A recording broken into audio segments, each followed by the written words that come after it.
Kalau sebelum ini ramai orang selalu cakap nak buat duit online kena rajin post kat TikTok hari-hari, kena kejar trend dan kena ada follower yang ramai.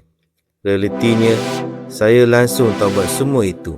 Strategi silent income ini memang direka khas untuk anda yang kerja 9 to 5 atau suri rumah, yang tak ada banyak masa free, tapi nak bina passive income yang konsisten. Sebab itu dalam video ini, saya akan bongkarkan teknik rahsia cari lubuk blog luar negara yang trafiknya dah sedia tinggi. Guna Google saja. Tonton sampai habis. Okey, jom kita terus masuk ke bahagian teknikal. Langkah pertama, kita nak cari kat mana pemilik website atau blog luar negara yang trafiknya dah sedia tinggi untuk kita hantar artikel AI ini. Anda tak perlu software mahal, buka browser dan pergi ke Google saja. Caranya sangat mudah. Kat kotak carian Google ini, anda type kata kunci industri atau niche yang anda sasarkan.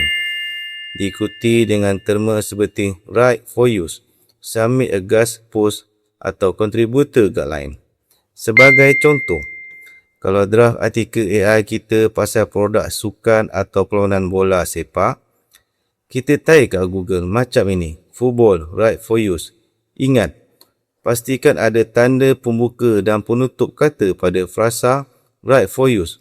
Itu supaya Google tapis carian dengan tepat. Tengok ini, sekali tekan enter, beratus blog luar negara terus keluar. Bila anda tekan enter, Google akan terus senaraikan ratusan blog sukan antarabangsa yang memang tengah mencari artikel percuma daripada orang luar.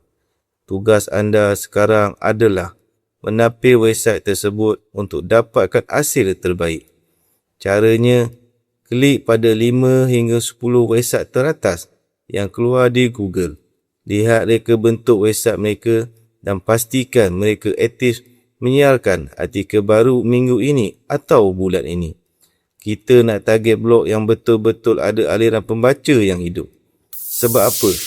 Sebab bila artikel AI kita tersiar nanti, link sistem yang kita letak di dalam artikel itu akan terus dibaca oleh audien berkualiti yang memang tengah mencari jalan penyelesaian. Kalau blog itu aktif, peluang untuk kita dapat komisen pasif memang sangat tinggi. Sebenarnya, teknik tapi blog inilah yang mengubah segalanya untuk saya. Dulu, masa awal-awal saya nak cuba buat silent income ini, saya menghantar aja artikel AI kat mana-mana website yang saya jumpa kat Google. Akibatnya, berminggu-minggu saya tunggu, satu klik pun tak masuk. Komisen jauh sekali. Masa itu rasa down sangat. Saya rasa macam sistem ini tak menjadi.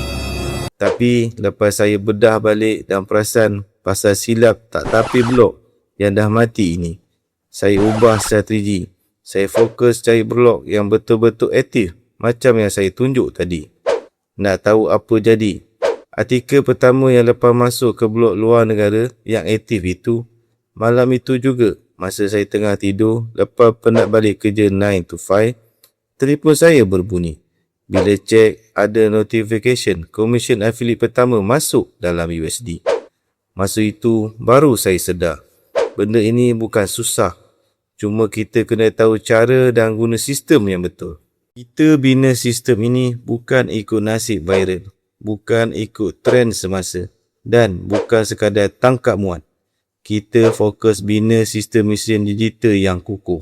Nombor 1, pilih niche dan masalah yang orang sentiasa cari. Nombor 2, buat artikel solve problem guna AI.